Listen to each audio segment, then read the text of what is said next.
আমাদের এই জ্যোতিষ সাবজেক্টে জ্যোতিষ শাস্ত্র মূলত আমরা ভবিষ্যৎ বলি।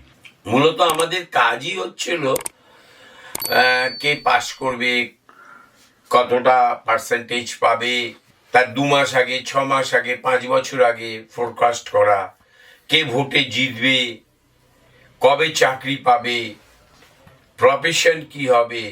এগুলো যখন বাস্তবে রূপান্তরিত হয় না, তার আগে থেকে আমরা প্রেডিকশন করি, সেইটাকে বাস্তবে রূপান্তরিত হলে সে ভালো অ্যাস্ট্রোলজার হবেই। এই কথাটা যখন আমরা এস্টাবলিশ করতে চাই, প্রতিষ্ঠা করতে চাই, তখন আমরা এর প্রতিকারের বন্দোবস্ত করি। এই প্রতিকারের বন্দোবস্ত নিয়ে আজকে আপনাদের কাছে আমি কিছু কথা বলবো। আগেও বলেছি, আমি আপডেট হয় প্রত্যেক সময় কনসেপ্টে। আমার চিন্তার শক্তি, ইনটিউশন পাওয়ার, ধারণার শক্তি, আমার ইচ্ছার শক্তি আপনাদের কাছে আমি এক্সপ্লেন করি, বর্ণনা দিই।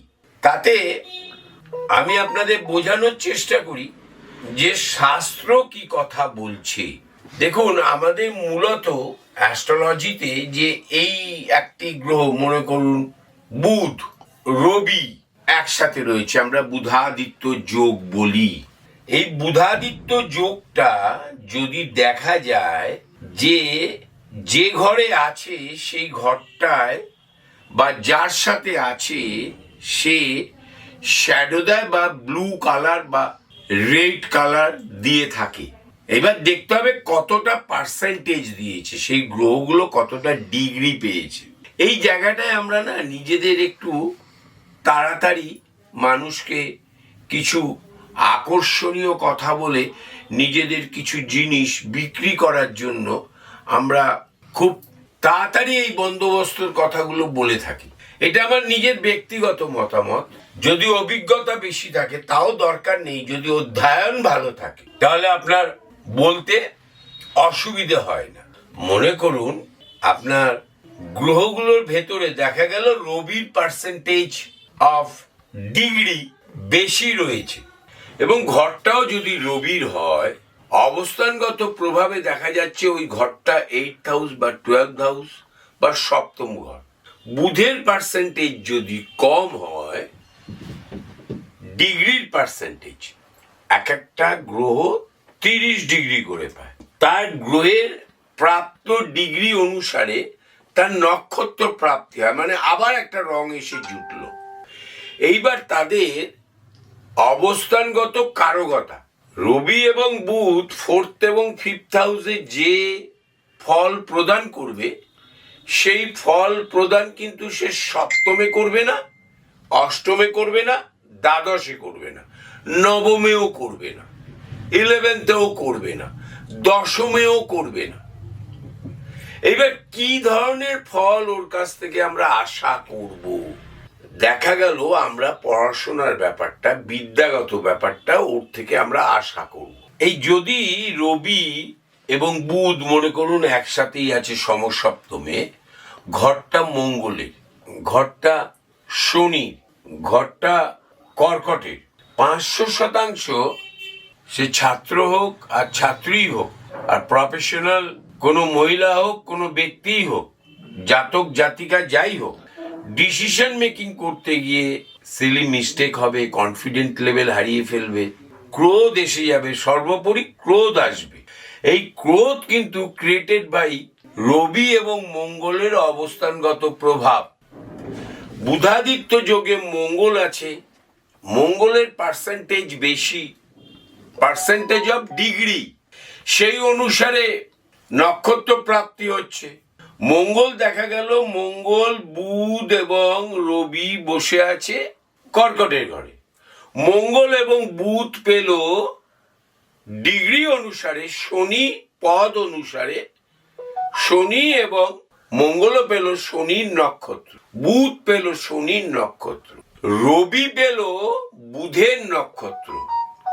এর প্রভাব কি হতে পারে? সমসপ্তমে স্নায়ু রোগ আসতে পারে, স্মৃতিকে হ্যাকেল করতে পারে, ডিসিশন মেকিং ভুল হতে পারে, শারীরিকভাবে প্রেশার আপ ডাউন হতে পারে, হতেই পারে। ক্রোধ জন্মগ্রহণ করতে পারে। বৃহস্পতির নক্ষত্র কর্কটে ঘরে একটা আছে, সেই নক্ষত্রে যদি প্রাপ্তি হয়, নক্ষত্রটির নাম পুনর্বসু। নক্ষত্র যদি রবি বা বুধের প্রাপ্তি হলো তো ফল ভালো দেবে। মঙ্গলের জন্য কিছুটা ফল খারাপ হতে পারে। মঙ্গল যদি শনির নক্ষত্রে থাকে শারীরিক ভাব খারাপ হতে। প্রতিপত্তির প্রভাবটা মঙ্গলের ঘাড়ে এসে গেলে সে অনেকটা খারাপ ফল দেয়। ভূমি জাতীয় প্রতিপত্তি, জায়গা জমি বাড়ি ঘর সংসার হাউস অনুসারে। এটা একটা আমি এক্সাম্পল দিলাম। বহু ক্ষেত্রে আমি দেখেছি, বহু ক্ষেত্রে বুধাদিত্য যোগ 5th হাউসে শনি আছে, ওখানে ভাবে দেখা গিয়েছে বৃহস্পতিও ওখানে চলে এসছে। মনে করুন ভাবেও বৃহস্পতি আসেনি, শনির ডিগ্রি আর বুধের ডিগ্রি রবির ডিগ্রি প্রায় সমান, প্রায় সমান। পদ অনুসারে শনি এবং বুধের নাক্ষত্রিক যোগ, নক্ষত্র প্রাপ্তিটা অন্য নক্ষত্র পেয়েছে। দুজনেই ইঞ্জিনিয়ার হয়েছে, বহু দেখেছি। বিদেশে গিয়েছে, দ্বাদশে রাহু, তুলার ঘরে রাহু রয়েছে, বিদেশে গিয়েছে, জিআরইতে বিরাট র্যাঙ্ক করেছে। আমি শুধু একটি পান্না দিয়েছিলাম, শুধু একটি পান্না দিয়েছিলাম আমি। কালকেও আমার কাছে একজন আমার পুরনো ক্লায়েন্ট এসছে, প্রথমে ফোন করেছিল আমাকে। সেই ক্লায়েন্ট আমার কাছে এসছে কালকে, আমার কাছে 16 বছর আগে দেখিয়েছিল। তখন ও উচ্চ মাধ্যমিকের প্রিপারেশন নিচ্ছে, উচ্চ মাধ্যমিক 1 বছর বাকি আছে, ও ম্যাথমেটিক্স নিয়ে পড়বে চিন্তা ভাবনা ছিল। আমি বললাম তুমি ইঞ্জিনিয়ারিং পড়ো, তুমি ফল পাবে। সেম জিনিস এই শনি বুধাদিত্য যোগে ছিল।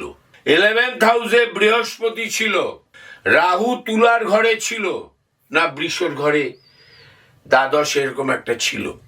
ও পেনসিলভেনিয়ায় থাকে, ইউএসএ তে আমার কাছে এসেছিল গতকালই। আমার প্রায় 900-র উপরে ক্লায়েন্ট আছে ইউএসএ তে, যদিও আমি এনএবিসি তে গিয়েছি। এই যে গ্রহের অবস্থান, বুধাদিত্য যোগ আপনার 12th হাউসে আছে, দ্বাদশে আছে, নক্ষত্র প্রাপ্তিটা দেখতে হবে। আমি দ্বাদশের বুধাদিত্য যোগকে দেখেছি, অষ্টমের বুধাদিত্য যোগকে দেখেছি, অধ্যাপনা করায় পোস্ট ডক্টরেট করেছি, মানে পিএইচডির পরে যে রিসার্চটা করে, পোস্ট ডক বলে অনেকে, অনেকে পোস্ট ডক্টরেট বলে, করেছি। আমি দেখেছি প্ল্যানেট অলওয়েজ নক্ষত্র দ্বারা ডমিনেটেড হয়, অ্যামালগামেশন অফ কালার সৃষ্টি হয়। এইগুলোকে দেখতে হবে, এইগুলোকে আমি তো পার্সেন্টেজ বলে দিই, তুই 85% পেয়েছিস, খুব বেশি হলে 89, বলে হ্যাঁ আমি 87 পেয়েছি। 92, 95, 97, 98 তো প্রচুর বলেছি, প্রচুর। অনেক সময় পাঞ্জাবি ভুলে যাই আমি, কোনটা আমি কিনেছি কোনটা গিফট পেয়েছি, প্রচুর বলেছি। যতক্ষণ না আমি ধরতে না পারবো, আমি অর্থাৎ জ্যোতিষী ধরতে না পারবো যে নাক্ষত্রিক যোগে, এই নাক্ষত্রিক যোগটা হচ্ছে যোগ একাও হয়, অ্যাস্ট্রোলজিতে দোষ বলে কিছু নেই, ভোগাস কথা, ওটা একটা ভোগাস কথা। দোষ দোষ বলে একদম ভোগাস কথা। অ্যাস্ট্রোলজিতে যা আছে সব যোগ। একটা প্ল্যানেট, আগের একটা রিলসে আমি বলেছি, একটা প্ল্যানেটও যোগ সৃষ্টি করে, দ্যাট ইজ মঙ্গল, মাঙ্গলিক যোগ সৃষ্টি করে।